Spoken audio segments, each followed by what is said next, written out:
The views and opinions expressed in the DILLIGAF podcast are those of the host alone and are not intended to express those of any other person, business, or entity. The DILLIGAF podcast is for entertainment only. These are my opinions and should not be interpreted as facts or advice. Think for yourself. Keeps you up at night, yeah. Make all the demons quiet, yeah. We were built to thrive, yeah. I think that we've all had enough, yeah. I think that we've all had enough. Sick of dealing with the old plan. They know that we're calling it wrong. You got me like, oh, yeah. I think that we've all had enough. What's going on, everybody? Welcome to the DILLIGAF podcast, talking about anything and everything that interests me. If it makes me think, laugh, cry, scream, rage, or say what the fuck, you're going to hear about it. My name's Tom. I'm your host. Thank you to everybody for checking out the show on Spotify, YouTube, TikTok, or wherever you get your podcast from. Make sure to follow, like, subscribe, share, rate, comment, all that kind of fun stuff. Really does help out the show as far as placement and searches and things like that. So any of that kind of interaction is definitely appreciated. Make sure you're following on social media. It's at DILLIGAF_pod on all socials. And you can find all that and more on my Linktree, which is Linktree/DILLIGAF_pod, or scan the QR code right there in the corner of the screen. And if you ever want to shoot me an email, it's dilligafpod@gmail.com. So today I am talking about one of my all-time favorite people ever in the world. In my opinion, the greatest comedian of all time. He was a social commentator, a political commentator, counterculture icon. I am talking about George freaking Carlin. And the reason I'm talking about George Carlin today, because today is Saturday, May the 10th, and his birthday is May the 12th, coming up on Monday. So wanted to just talk about him for a little bit here to commemorate his birthday. Like I said, he was born May 12th, 1937, and passed away June 22nd, 2008 at the age of 71. And God, where to even start with George Carlin? He always had so much to say about everything. But one of the reasons that I loved him and his comedy so much is because there was so much truth in the things that he said. I mean, yes, they were jokes, they were comedy routines, it was funny as hell, but the things that he was talking about, the viewpoints that he was expressing, I personally found a lot of truth in it. And that's one of the reasons I enjoyed his comedy so much. He actually started in comedy in 1959 as part of a comedy duo with another guy named Jack Burns. And that was kind of the formula back then. Back in the day for comedy, you had a lot of comedy teams. You had like Burns and Allen, Dean Martin and Jerry Lewis. God, who else am I trying to think of? Like Abbott and Costello, and there was a lot, a lot of comedy duos. So that's kind of how he started out. They were only together for about 2 years before they went their separate ways. Parted on good terms. Apparently, they were like best of friends all throughout life. But he went out on his own, and when he first started, he was kind of the normal, quote unquote, cookie cutter comic of the time. Wore a suit, had the nice hair, looked very professional and presentable. That's just what comics did at the time. Again, go look at people like Dean Martin, always wearing a tuxedo and things like that. And so Carlin was kind of the same way when he first struck out on his own. He did very well. He made many appearances on like talk shows like The Tonight Show. He was guest host of The Tonight Show more than anybody else in history for both Jack Parr, the original host, as well as Johnny Carson.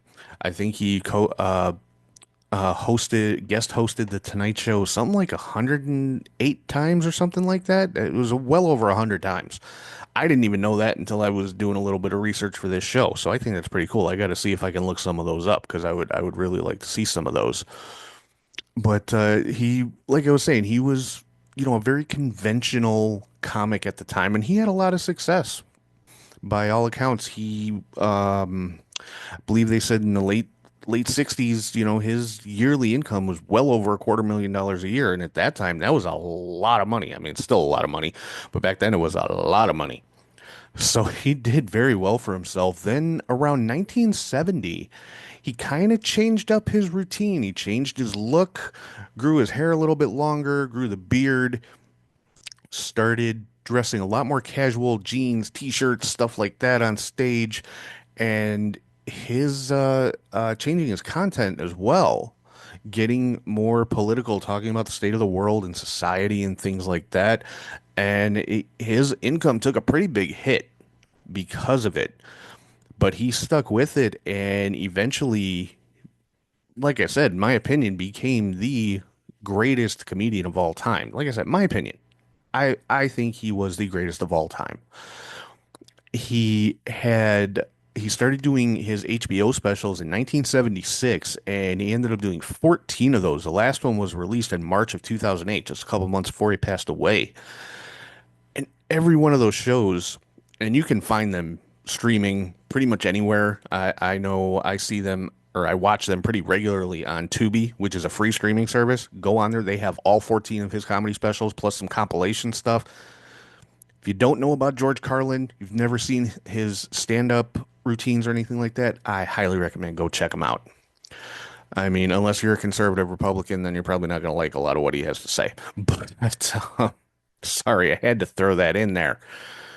Because there's a lot of people today saying, "Oh, if George Carlin was alive, he'd be a Republican, he'd be a conservative."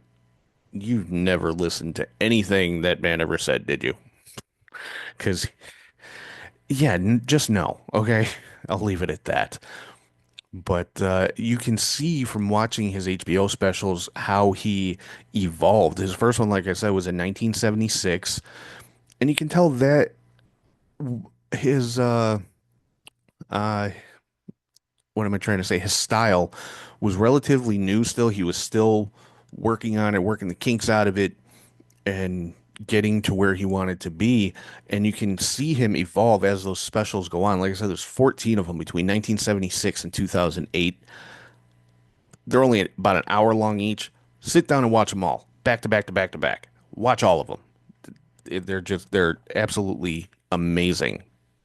And but yeah, like I said, you can see his evolution, and one of his big things to talk about was language. And he had a routine that he first started in the mid late 70s, which he got arrested for multiple times, called the seven dirty words, which is basically at that time the seven words that you absolutely could not say on television. And they were shit, piss, fuck, cunt, cocksucker, motherfucker, and tits. Could not say any of those words on television. And he added to that list over time. But that routine got him arrested multiple times for obscenity, and that was kind of his thing for a while, was fighting against obscenity laws because he felt that they went against freedom of speech. And most of the time, he won those battles. And like I said, he added to this list, and his one special called Carlin at Carnegie. It was a special at Carnegie Hall in New York, obviously. You can tell by the name. He pulled out a scroll. I'm talking an old-fashioned scroll that had to be about 10 to 15 feet long of just dirty words or phrases. Because I guess the whole concept of the original seven dirty words is you could not use them no matter what because they had no other meaning other than being like curse words. Like shit. Shit has no other meaning. It is what it is. But a word like ass has multiple meanings. Are you talking about human anatomy or are you talking about the animal? So there's a distinction there, and you can get away with using it on TV at that time. So that was the original premise of his seven dirty words was, these are words that have no other meaning, can never use them on television in any form or fashion. Now you can say damn near anything on TV, especially with streaming services and stuff like that. But even on like basic cable stations, depending what time of day it is, if it's after 9 p.m., you can say literally anything. So I'm thinking Carlin would have loved that. And that's just one example. He talked a lot about government. He talked a lot about religion. He talked a lot about business and capitalism and things like that. A lot of important social and societal issues, giving his takes on them, but making it utterly hilarious in the process. But if you get to the core of what he was saying with all this stuff, like I said, I find a lot of truth in it. That's why I always refer to him as the greatest philosopher of the 20th century, because he had his finger on the pulse of the world, and he was not afraid to speak his mind. And I think that's something that's missing in a lot of people. Then again, some people are too comfortable speaking their mind and they just spout off the most inane bullshit you've ever heard. So I guess there needs to be some balance in there. But but he wasn't just spouting off, opinions about stuff he liked or didn't like. You could tell just listening to him talk, he was very well informed and well educated on the things he was talking about. And that to me is extremely important. If you're going to talk about something, hopefully you have some knowledge of it. But one of my favorite Carlin routines is just talking about all of the bullshit in the world. And first he talks about businessmen just being full of shit because they're just trying to make money and make the sale and stuff like that. And he's talking about government. Politicians just tell people what they want to hear so that they get elected. They're all full of shit. But then he gets to this last group and he says, you have to stand in awe of the all-time champion of broken promises and false hope, religion. And he goes on this whole rant just about how religion is complete bullshit. Religion has convinced people there's an invisible man living in the sky, watching everything you do every second of every day. And he's got his special list of things that he does not want you to do. And if you do any of those things, he's going to send you to burn and die and choke and all this stuff forever and ever till the end of time. But he loves you. And he wrapped it all up saying, you talk about a good bullshit story. Holy shit. And again, he makes it funny, but there's a lot of truth in that. And another one thing that he talked about a lot is just language in general, the language that we as people use, specifically the English language that's used in the United States.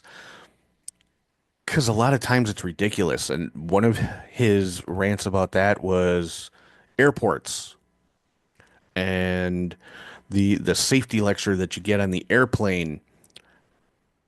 Do they really need to go through a 5-minute spiel about how to use a seatbelt? Or when you're getting off the plane, or no, let me go back to when you're getting on the plane, the term pre-board. What does that mean? You get on before you get on? And I'm quoting from Carlin here. We'd like to pre-board those passengers traveling with small children. Well, what about passengers traveling with large children? Or again, when you're getting off the plane, please check around your immediate seating area for any personal items you might have brought on board. Immediate seating area.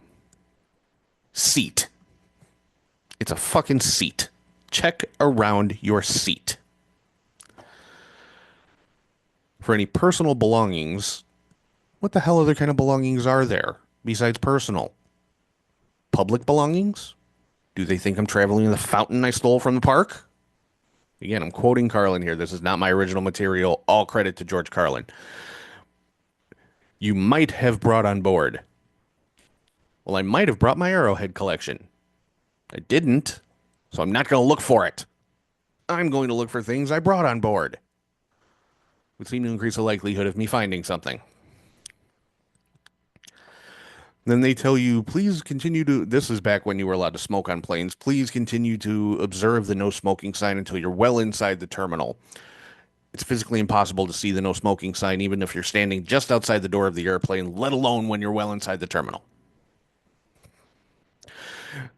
So things like that, just the ridiculousness of the language that we use. And he's a comedian, but he makes you think. He makes you laugh, but he makes you think at the same time. And that was my absolute favorite thing about him. I looked forward to every time a new special was coming out on HBO. I had to make sure that I was there to watch it live, not a replay or anything, live the first time it aired.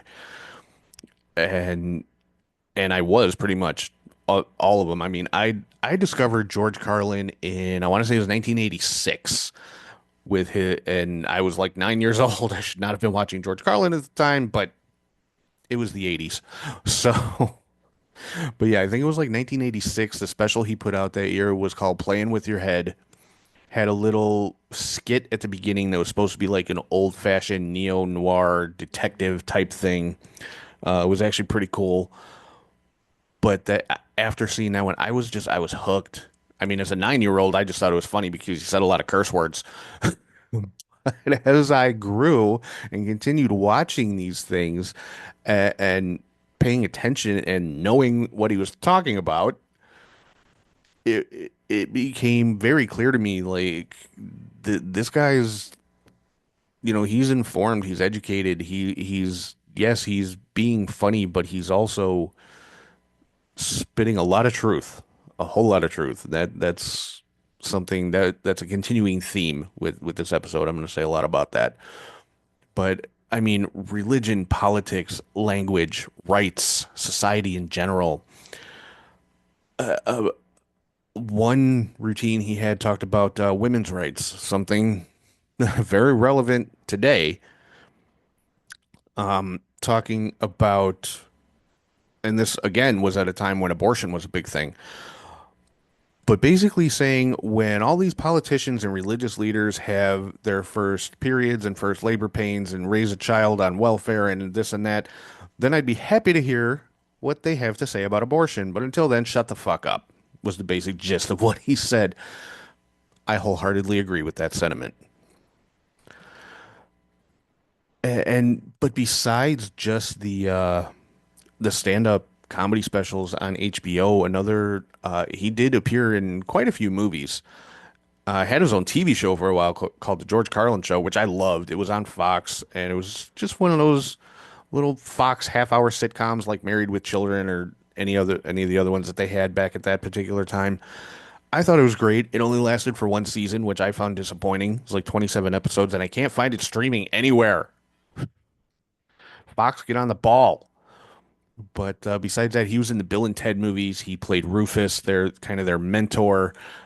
He he was Mr. Conductor for Thomas the Train, which I always found hilarious.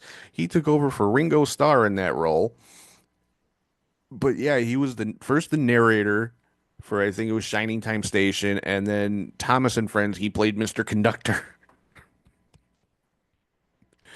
So he's Mr. Conductor on a children's show on PBS, but then you watch his comedy shows, it's like this is the same guy. So I always thought that was great.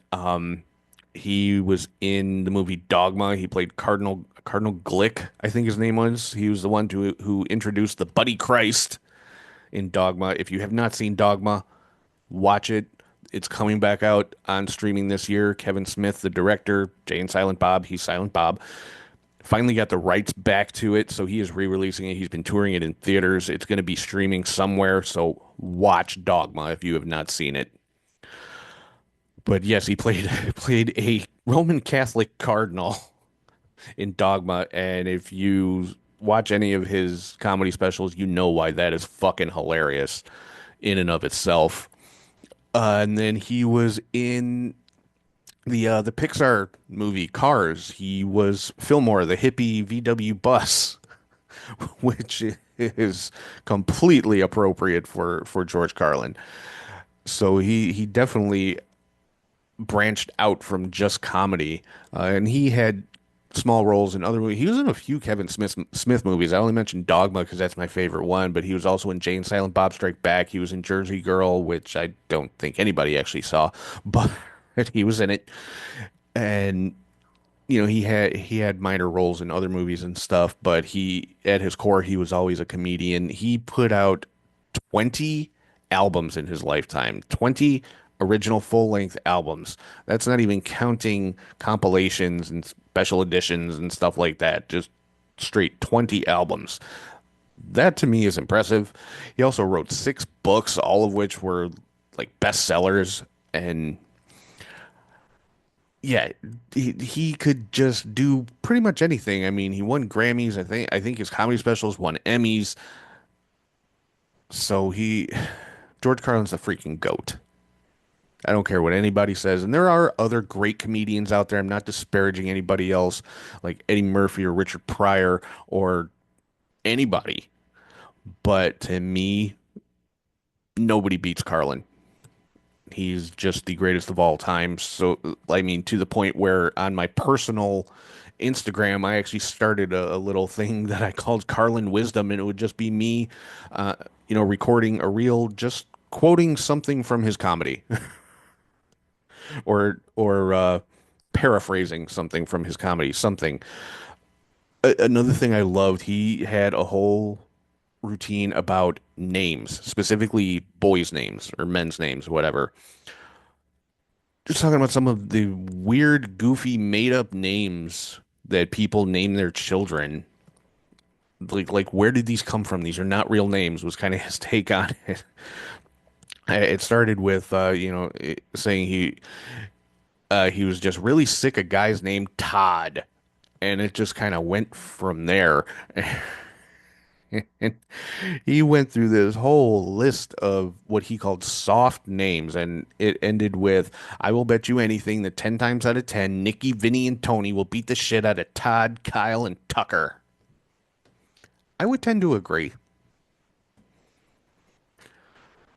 But I think I think that's going to do it for this week. I just wanted to talk about George Carlin for a little bit because I do reference him a lot on this show. He is one of my personal, I don't know if heroes is the right word, but somebody who I really greatly admire and respect. I wish I could have gotten the chance to meet him at some point before he passed away, but I never knew of any appearances he did that were local to me. I mean, I live in Chicago. I'm sure he came through Chicago on his comedy tours at some point, probably frequently because it's Chicago. It's a large city, but just never had the opportunity. I wish I would have just to say thank you and tell him that I admired him and respected him and how much I enjoyed his work. How just literally how much joy it brought me. Carlin is one of those things people talk about having like comfort shows that they watch when they're feeling depressed or things like that. And Carlin is one of those for me. If I'm having a bad day, my depression's kicking my ass or my anxiety's up or just stressed out and just need to chill and relax and there are certain things that I will put on the TV, either Star Wars, Star Trek, or George Carlin. Those are my top three go-to comfort shows or comfort movies when I'm having a bad day. So, yeah, I think that's going to wrap it up. I just wanted to, like I said, talk about Carlin for a little bit because his birthday is coming up. So, happy birthday, George. And thank you for for every fucking thing. And again, if you haven't seen any of his comedy, all of his HBO specials are on Tubi. That's Tubi. It's a free app. You don't even have to sign up. Don't have to enter an email. Just go to the app and start watching shit. And all 14 of his HBO specials are on there. So go check them out. They're only an hour each. Some of my favorites, like I said, Playing with Your Head was the very first one that I saw. So that one's always going to be a favorite. Complaints and Grievances is a good one. Jammin' in New York. What Am I Doing in New Jersey is another good one. I mean, they're all good, but those are probably my top favorites, those four. But watch any of them. Watch all of them. You can't go wrong. So, with that, I am going to wrap things up. Again, thank you to everybody for checking out the show on Spotify or YouTube or TikTok or wherever you get your podcast from. Make sure to follow, like, subscribe, share, rate, comment, interact. All that stuff really does help with the placement of the show. And make sure you're following on social media. It's at DILLIGAF_pod on all socials. And you can find all that and more on my Linktree, which is Linktree/DILLIGAF_pod, or scan the QR code right there in the corner of the screen. And if you ever want to shoot me an email, it's DILLIGAFpod@gmail.com.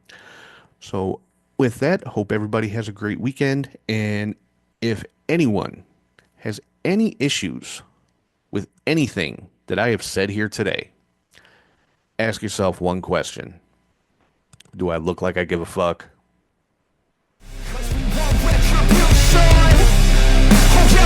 Retribution. Oh yeah, we want retribution.